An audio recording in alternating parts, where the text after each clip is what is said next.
Tajuk utama 7 Disember 21 Rabiul Akhir. Boleh rentas negeri, bukan lesen kebebasan. Dadah 10 juta ringgit dirampas.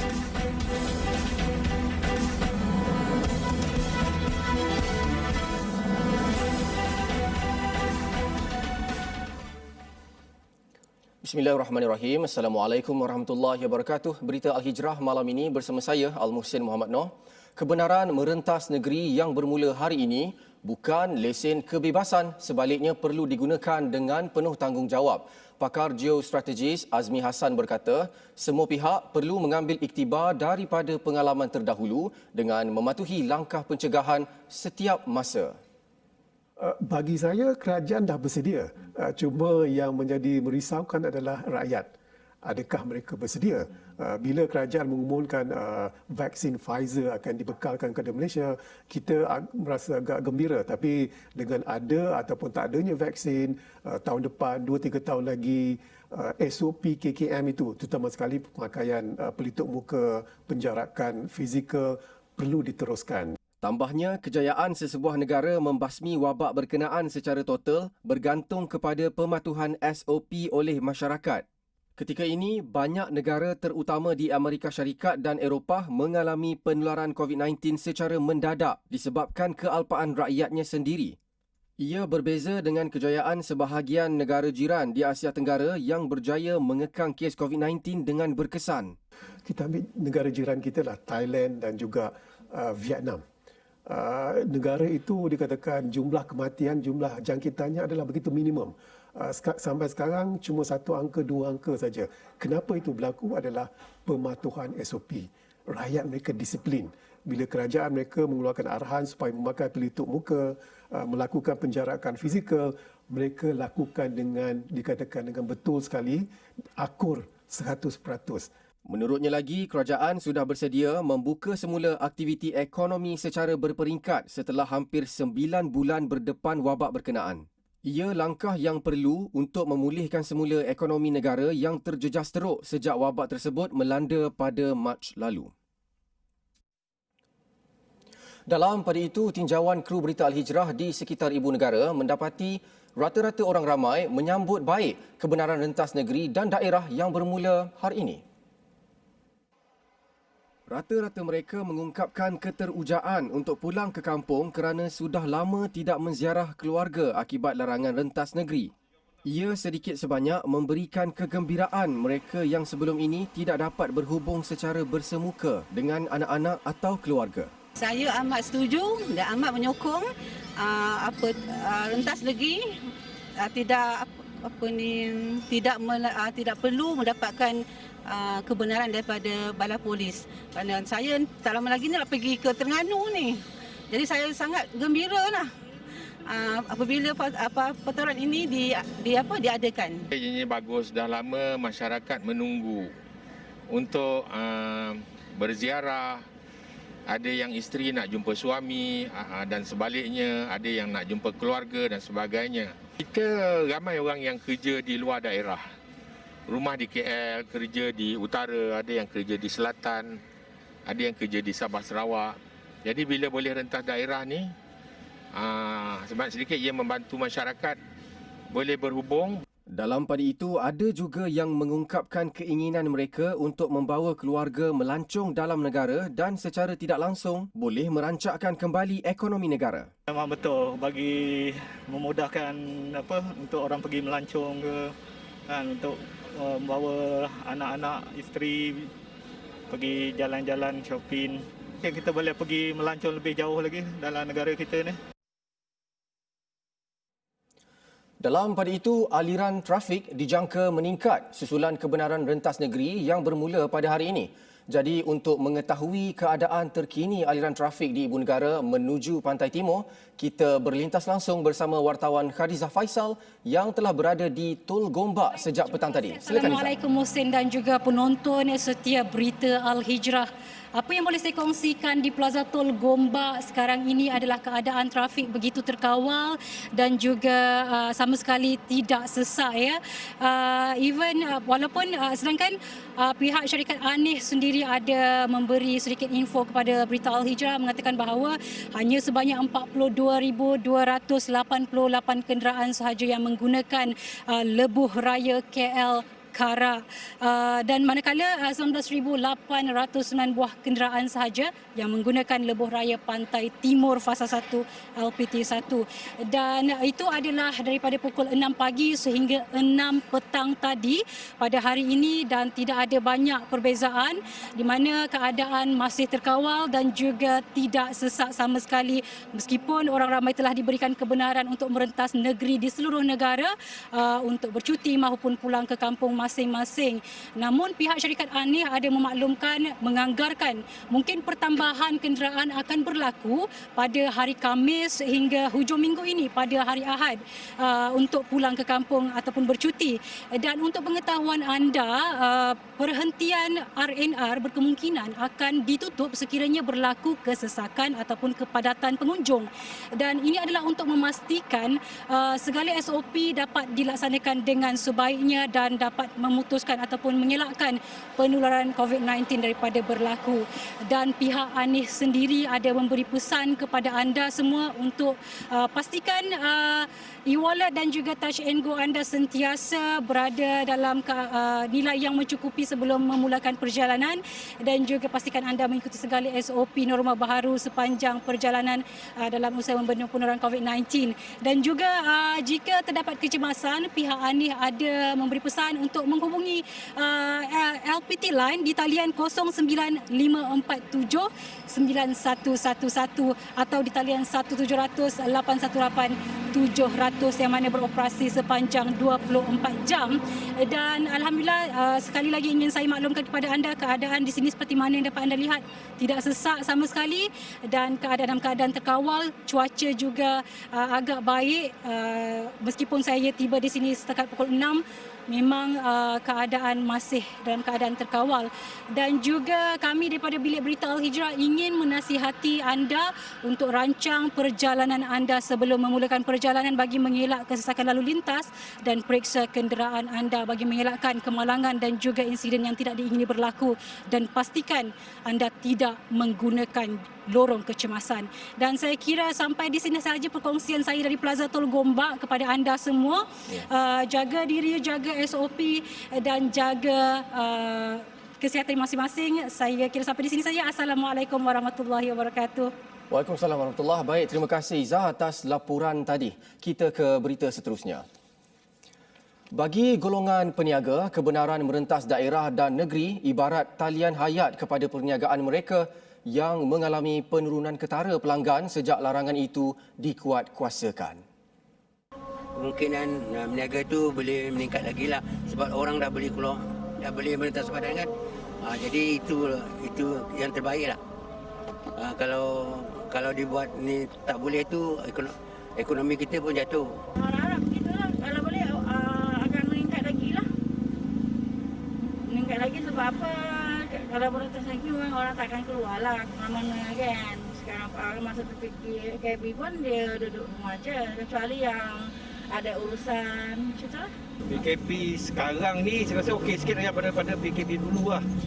Sebab sekarang ni orang dah boleh keluar, dah boleh untuk beli belah semua, dia orang pun dah open sikit kan. Jadi benda ni mana kita dapat pendapatan tu lebih sikit lah pada biasa lah. Rata-rata mereka berharap dengan kemasukan lebih ramai individu dari daerah dan negeri lain, jumlah pelanggan akan meningkat. Bagaimanapun, mereka akur dengan arahan kerajaan untuk mematuhi setiap SOP yang telah ditetapkan demi keselamatan diri dan pelanggan. Sementara itu, perkhidmatan feri Langkawi, Kuala Kedah, Kuala Perlis akan ditambah jumlah perjalanan bermula 11 Disember ini. Ia bagi membolehkan pelancong berkunjung ke pulau itu menggunakan perkhidmatan feri seperti biasa mengikut jadual yang ditetapkan.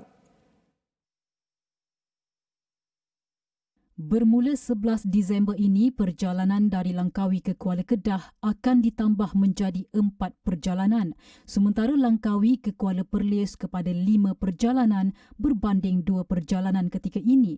Perjalanan dari Langkawi ke Kuala Kedah bermula pada jam 7.30 pagi, diikuti 12.30 tengah hari, 4.30 petang dan 6.30 petang. Manakala bagi perjalanan dari Kuala Kedah ke Langkawi bermula jam 8 pagi, 10 pagi, 3 petang dan 7 malam. Untuk perjalanan dari Pulau Langkawi ke Kuala Perlis bermula jam 8 pagi, 11.30 pagi, 12.30 tengah hari, 5 petang dan 7 malam. Perjalanan dari Kuala Perlis ke Pulau Langkawi pula akan bermula jam 8 pagi, 10 pagi, 1.30 petang, 2.30 petang dan 7 malam. Semua penumpang feri diingatkan supaya mematuhi SOP COVID-19 yang ditetapkan dan sentiasa merancang perjalanan agar kesesakan tidak berlaku di jeti. Pendakwah selebriti direman lagi.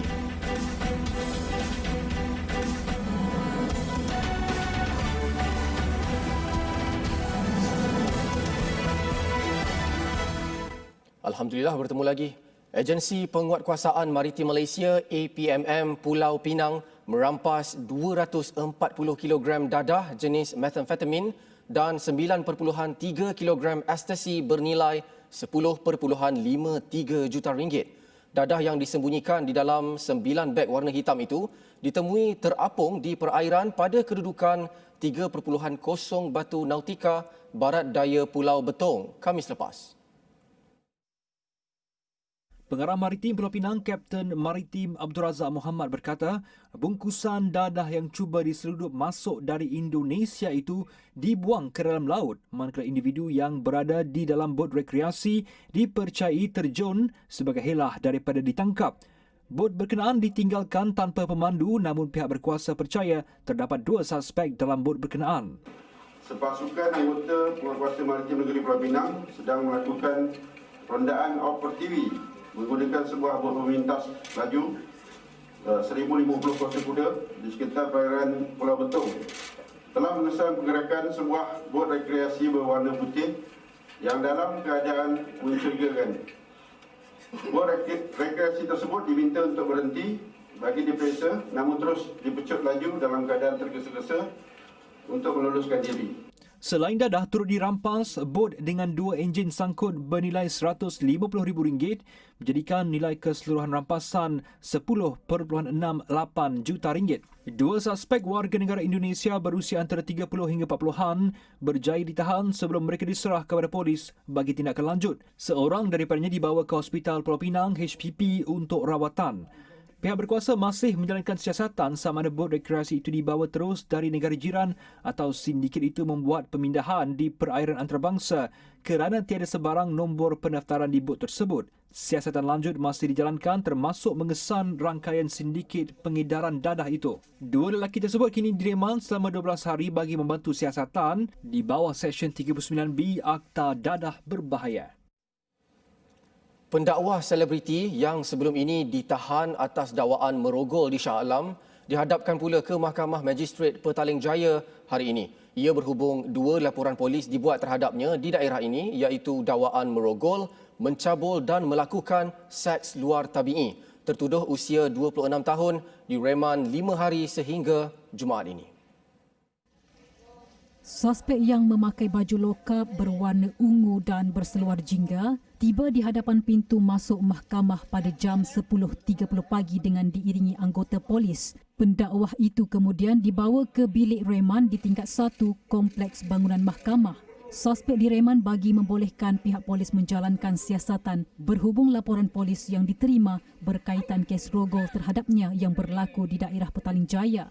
Sebelum ini, Polis Petaling Jaya menerima 2 laporan polis terhadap suspek dengan salah satu laporan atas dakwaan merogol dan satu lagi atas dakwaan cabul dan seks luar tabi'i. Suspek sebelum ini direman selama 10 hari di Shah Alam bagi membantu siasatan kes rogol. Seorang ahli perniagaan mengaku tidak bersalah di Mahkamah Session Johor Bahru atas dakwaan memberi sogokan kepada pegawai kanan polis berpangkat ASP Rabu lalu. Tertuduh Samsudin Kambali, 47 tahun, didakwa melakukan jenayah itu di sebuah pusat hiburan di Ulu Tiram, Johor. Mengikut kertas pertuduhan, tertuduh secara rasuah memberi suapan bernilai RM45,000 kepada seorang pegawai kanan polis sebagai dorongan supaya tidak mengambil tindakan ke atas dirinya dan 65 orang yang ditahan di pusat hiburan daripada dikenakan tindakan saringan air kencing. Sabit kesalahan boleh dikenakan hukuman penjara tidak lebih 20 tahun dan didenda tidak kurang daripada 5 kali ganda nilai suapan. Hakim menetapkan tertuduh membayar ikat jamin RM15,000 dengan seorang penjamin selain menyerahkan pasport dan melaporkan diri ke pejabat SPRM setiap 2 hari bulan. Kes disebut semula 20 Januari depan. Kerajaan memperkenalkan portal Malaysia Biz sebagai pusat sehenti bagi memudahkan pendaftaran perniagaan dan permohonan lesen dalam talian secara efisien. Perdana Menteri Tan Sri Muhyiddin Yassin berkata, 6 badan pendaftar perniagaan serta 11 pihak berkuasa Malaysia dipilih sebagai rakan strategik portal tersebut. Malaysia Biz bertujuan mewujudkan persekitaran yang mesra peniaga bagi meningkatkan daya saing negara serta memacu pertumbuhan ekonomi setempat. Saya yakin objektif portal ini akan dapat tercapai dan sekaligus mendukung agenda kerajaan digital, insya-Allah. Perdana Menteri berkata demikian dalam ucapan perasmian pelancaran portal itu secara maya di laman Facebook Mampu siang tadi. Tambah beliau, kerajaan menyedari pentingnya platform digital dalam bidang perniagaan dan sumbangan PKS kepada ekonomi negara. Justru portal Malaysia Biz dibangunkan untuk menjadi pemudah cara dalam urusan perniagaan setempat. Portal Malaysia Biz yang dibangunkan Unit Pemodenan Tadbiran dan Perancangan Pengurusan Malaysia Mampu, Jabatan Perdana Menteri, Kementerian Pembangunan Usahawan dan Koperasi MEDAC dan SME Corp itu boleh dicapai menerusi laman web yang tertera. Kasih Kenyalang, sebuah program santuni asnaf di Sarawak ditayangkan setiap Isnin jam 9 malam di TV Al-Hijrah dengan kerjasama Tabung Baitul Mal Sarawak TBS. Episod pada malam ini membicarakan keberkesanan aplikasi jejak asnaf yang dibina sendiri oleh pihak Baitul Mal membantu asnaf di negeri itu. Dan bagi mendapatkan penjelasan lanjut mengenai program Kasih Kenyalang dan TBS, bersama kita di talian Skype sekarang ini adalah Pengurus Besar Tabung Baitul Mal Sarawak, Datuk Abang Muhammad Shibli, Abang Muhammad Naili. Assalamualaikum, Datuk. Waalaikumsalam warahmatullahi. Baik, Datuk. Apa sebenarnya keistimewaan Kasih Kenyalang ini dan mengapa orang ramai perlu menonton rancangan tersebut walaupun bukan warga Sarawak? Ya, terima kasih dengan peluang ini.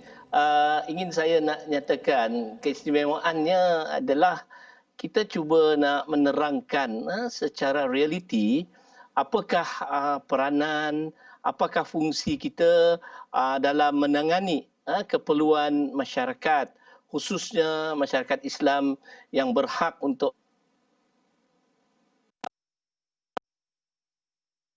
dalam keadaan yang susah. Jadi apa yang nak kita tunjukkan, pamerkan dalam Kasih Kenyalang itu adalah beberapa jenis bantuan yang kami sediakan. Kerana bagi pembayar zakat, mereka nak tahu di manakah agihan itu dibuat, siapakah yang mendapat manfaat daripada bantuan itu dan sebagainya. Jadi oleh sebab itulah kami merasakan dengan cara begini, kita akan dapat menerangkan dengan lebih mudah dan orang akan faham, insya-Allah. Boleh Datuk terangkan secara ringkas tentang keprihatinan Tabung Baitul Mal Sarawak dalam menyantuni asnaf pelbagai kaum dan etnik? Ya, satu keunikan kami di negeri Sarawak ni, orang yang memerlu bantuan khususnya orang Islam ini datang daripada pelbagai kaum dan keturunan. Jadi keperluan mereka kalau kita lihat berbeza, tetapi kita telah merangka pendekatan kita supaya sesuai dengan keperluan mereka kerana dari segi budaya, dari segi apa yang mereka biasa lakukan dan sebagainya tidak akan sama. Jadi oleh sebab itulah kalau kita lihat dari segi bantuan kami akan memastikan bahawa apa yang kita bantu itu sesuai dengan perkara yang mereka perlukan. Jadi dalam Kasih Kenyalang ini insya-Allah kita akan dapat menunjukkan bagaimana unity in diversity itu kita dapat apapun sebagai agensi Islam, kita juga kadang-kala membantu mereka yang bukan Islam tetapi dalam erti kata tempat tersebut. InsyaAllah. Akhir sekali, pandangan Datuk sendiri, bagaimana Datuk melihat usaha serta inisiatif yang dilakukan Tabung Baitul Mal Sarawak ini boleh menjadi inspirasi kepada agensi zakat lain? Ya, pendekatan yang kami lakukan satu Polri, di mana kita banyak menggunakan aplikasi digital. Sebab kalau kita lihat kedudukan Sarawak begitu luas dan bilangan warga kerja kami tidaklah begitu ramai, tetapi dengan kaedah aplikasi digital, orang akan dapat memohon bantuan secara online atau secara menggunakan aplikasi handphone kita dan sebagainya. Jadi cara begini saja kita dapat merentasi sempadan dengan begitu cepat sekali dan banyak kita mengulamakan profesional dan memprofesionalkan ulama. Pendekatan ini bagi saya adalah sesuai dalam keadaan sekarang di mana kita perlu menggembelengkan tenaga pekerja yang berbidang pelbagai bidang ini supaya mereka dapat menangani keperluan masyarakat dengan lebih praktikal dan lebih mudah lagi. Dan apa yang telah kami lakukan selama ini alhamdulillah telah terbukti berjaya dan kutipan kita meningkat dan agihan kita pun meningkat juga. Baik, terima kasih Datuk atas kalau nak menggunakan sebagai model untuk Baik, terima kasih Datuk atas perkongsian malam ini. Assalamualaikum. Kembali. Terima kasih. Okey, itu tadi Datuk Abang Muhammad Shibli, Abang Muhammad Naili, Pengurus Besar Tabung Baitul Mal Sarawak. Indonesia terima vaksin COVID-19.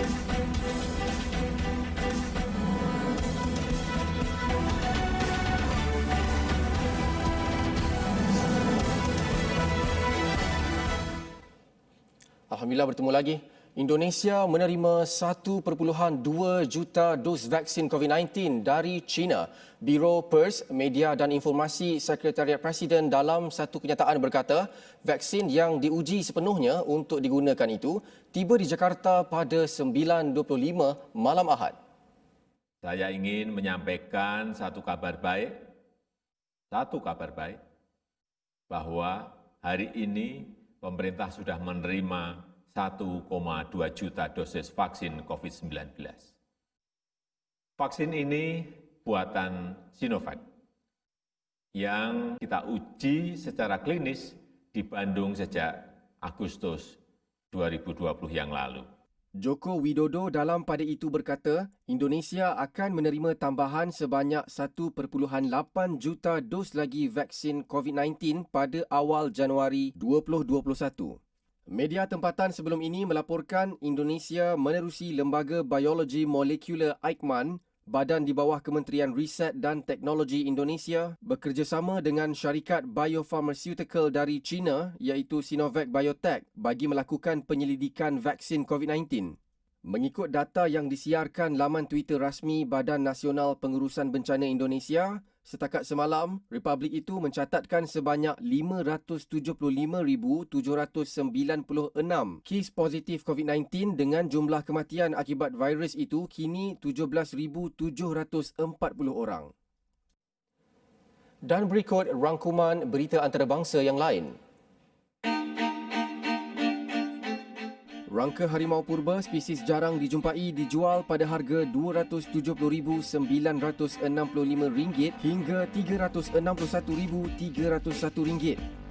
Rangka yang berusia 37 juta tahun dan mempunyai panjang 120 cm itu melalui proses pemulihan menggunakan gabungan teknologi moden. Beberapa tulang yang hilang digantikan semula dengan teknologi cetakan 3 dimensi 3D dan bingkai logam hitam di sekelilingnya. Di Jepun, sebuah taman tema mini pamer topeng muka sebagai tarikan kepada pengunjung. Dikenali Tokyo Mask Land, taman mini tersebut menjual lebih 250 jenis pelitup muka kepada orang ramai, termasuk pelitup muka berlampu LED yang mengetengahkan corak rekaan unik atau diperbuat daripada kertas tradisional Jepun atau washi dan dijual pada harga RM100. Kapsul berisi serpihan asteroid Ryugu sejauh 300 juta kilometer dari bumi mendarat di Woomera, Australia selepas ia dilepaskan dari kapal angkasa Jepun Hayabusa 2. Sampel berkenaan memasuki atmosfera bumi bertukar membentuk berbola api tahi bintang. Sampel dengan berat tidak lebih 0.1 gram itu membantu saintis mencari maklumat berkaitan asal-usul kehidupan dan pembentukan alam semesta. Luangkan masa sejenak, renunglah nasib sebahagian daripada kita yang cukup menderita akibat pandemik COVID-19. Sama-samalah kita rasa keperitan hidup mereka yang tua, kanak-kanak, bayi dan yang cacat serta uzur. Hulurkan sedikit daripada rezeki kita untuk meringankan sedikit beban mereka. Sedekah pencetus barakah.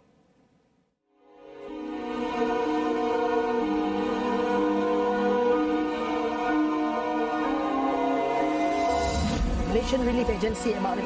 Malaysian Relief Agency MRA. Sama Malaysian Relief Agency MRA. Sabah. Malaysian Relief Agency MRA. Malaysian Relief Agency MRA Sabah merayu orang ramai untuk menyumbang menerusi tabung kecemasan OPS COVID-19 2.0 bagi meringankan beban mereka yang terjejas akibat pandemik itu. Hasil sumbangan untuk membantu mereka yang kehilangan sumber pendapatan, pekerjaan dan aset. Sebelum berpisah, jangan lupa saksikan program Kewangan Islam Tijarah jam 9 malam ini dengan tajuk Ar-Rahnu versus Pajak Gadai Konvensional bersama hos Syabana Hassan. Sekian berita Al-Hijrah. Terima kasih kerana menonton. Assalamualaikum warahmatullahi wabarakatuh dan selamat malam.